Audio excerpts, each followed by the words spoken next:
¿Qué requisitos generales tenemos que tomar en cuenta para deducir los gastos, ¿no? Bueno, en principio el gasto tiene que ser causal, es decir, necesario, ¿no? Para generar renta y mantener la fuente productora. Si no es causal, ¿no? Si no es necesario, si no es potencial, porque también puede ser potencial, ¿no? Si no es potencial, no es deducible, ¿no? Puede ser que una empresa, ¿no? haya apostado por un negocio y no le haya ido bien, ¿no? Y haya generado gastos, ¿no? Y esos gastos son deducibles, ¿no? Van a generar pérdida en la empresa, pero eso no quiere decir que no sea causal, ¿no? O sea, van a ser causal, no van a ser causales, ¿no? Sin necesidad que haya existido renta, ¿no? Porque apostó por el negocio, ¿no? Pero no le salió bien las cosas, pues, ¿no? Entonces originó gastos. Esos gastos en ese proyecto, pues, no van a ser pérdidas. Entonces, esas pérdidas son pérdidas tributarias válidas, ¿no? El siguiente año puede optar otro tipo de negocio, ¿no? Pero esas pérdidas van a ser vigentes, ¿no? Son válidas, ¿no? Porque sin necesidad que haya habido ingresos, ¿no? Pueden haber pérdidas, ¿no? Ahora, me pueden decir, pues también, pero esos gastos son preoperativos, ¿no? Entonces, allí, esos gastos, ¿no? Digamos, decir, esos gastos se pueden tratar como gastos preoperativos, ¿no? Y amortizarlos cuando genere renta, ¿no? O cuando genere producción, ¿no? Pero hay que analizar bien, ¿no? Y diferenciar en qué son gastos preoperativos, ¿no? Y qué cosas no lo son, ¿no? Entonces, partiendo de eso, ¿no? Podemos nosotros tener, ¿no? Una diferenciación de cuáles podemos llevar a pérdida y qué cosa, ¿no? Podemos llevarlo a gastos eh, directamente a pérdidas tributarias, ¿no? Porque ¿qué pasa si llevamos un gasto a pérdidas, a gastos preoperativos y nunca tenemos operaciones, nunca tenemos producción, ¿no?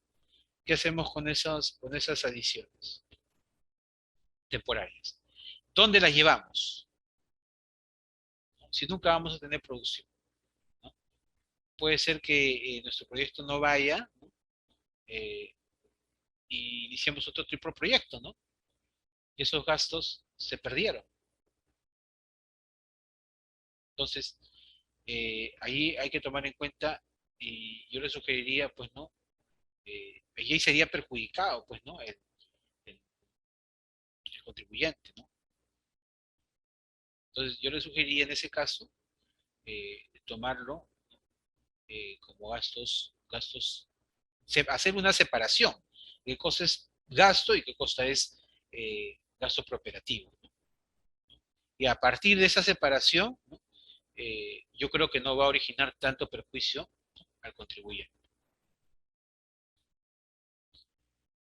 Eh, Tiene que ser fehaciente, ¿no? Una operación tiene que ser real, ¿no? Entonces, si no es real, ¿no? O sea, si no guarda la absoluta coherencia, ¿no? La absoluta realidad, pues esta operación no va a ser deducible, ¿no? ¿Cómo puedo acreditar la fehaciencia, ¿no? Con todos mis documentos, ¿no? Porque a la administración tributaria no se le va a sustentar verbalmente, pues, ¿no? Todo tiene que ser documentario, ¿no? En una fiscalización o una revisión de servicios, la SUNAT es más, digamos, incisiva, porque en este tipo de revisiones te solicita, ¿no? Que he tenido la experiencia, ¿no? Te solicita quién realizó el servicio, cuántas personas realizaron el servicio, dígame por favor el horario, ¿no? Y las visitas, quién recibió el servicio. ¿De qué se trató el servicio? Obviamente, ¿no? ¿Cuántos días duró el servicio? Entonces, ¿cuáles fueron las personas que estuvieron en el proyecto, ¿no? O involucradas en el servicio? ¿Quiénes atendieron el servicio? ¿Quiénes recibieron el servicio? Te hacen, te solicitan una serie de ítems, como cerca de 25 preguntas que tienes que completar, ¿no? Para que puedas sustentar documentariamente que ese servicio es correcto, ¿no? Que el servicio ha sido fehaciente, ¿no? Y con la documentación, pues, ¿no? Que tiene que ser eh, presentada en un tiempo, pues, prácticamente de una semana, ¿no? A más tardar una semana y media. Imagínense, ¿no? Entonces, en estas situaciones yo consideré, yo sugiero, ¿no? A las empresas que prestan servicio, ¿no? Que tengan mucho cuidado y realmente, eh, como estamos en un tema ya de era digital, que digitalicen todos sus expedientes, ¿no? Y lo acumulen, ¿no? Por carpetas, ¿no? Y tengan ya lista la documentación que en su momento es posible que se la solicite a la administración, ¿no? Y no tengan ningún problema de reparo, ¿no? Tanto por IGB o por renta. Se usó medio de pago, ¿no? Bueno, para deducir un gasto, ¿no? Tiene que necesariamente existir un medio de pago. El medio de pago, eh, que todos lo conocemos, ¿no?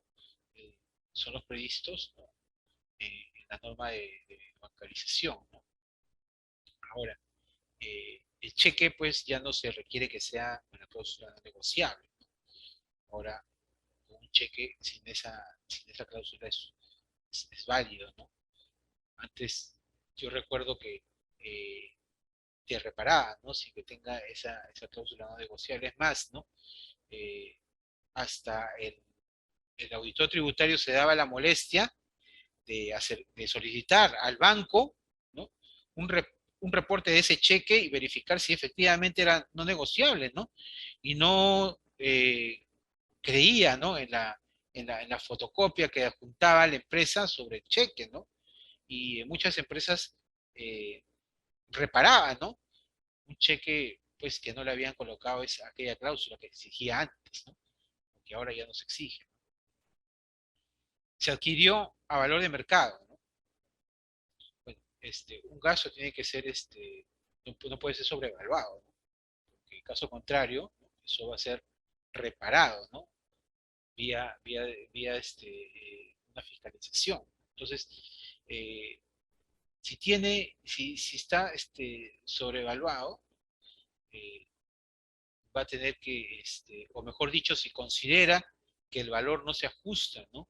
Al valor de mercado, eh, va a tener que sustentar con documentación, ¿no?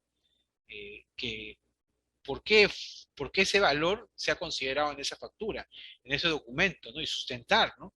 Ya sea con un mecanismo, ¿no? Puede ser un informe, puede ser de un técnico, ¿no? Y si es un importe material, ¿no? Una operación material, ¿no? Puede ser, va a tener que invertir, ¿no? En ciertas metodologías, ¿no? De, puede ser, ¿no? De tasación, ¿no? ¿No? Claro, siempre considerando si es una operación material, ¿no? Para poder defender, ¿no? Ese gasto, ¿no? El siguiente, ¿no? ¿Es gasto o costo? ¿No? Entonces, si es costo, ¿no? Ya sabemos que va a irse por la vía de la, de la correlación, ¿no? Con los ingresos al momento de venderse los bienes, ¿ok? Entonces, hay separar, ¿no? Si es gasto, eh, no va a tener esa asociación directa con los bienes vendidos, ¿no? Se ha devengado, ¿no? Se ha devengado. Entonces, si ha cumplido, eh, lo que pasa es que existen unas excepciones del devengado, ¿no? Que tenemos previstas en el artículo 58 de la Ley de Impuesto a la Renta, en caso de venta de bienes a plazo, ¿no?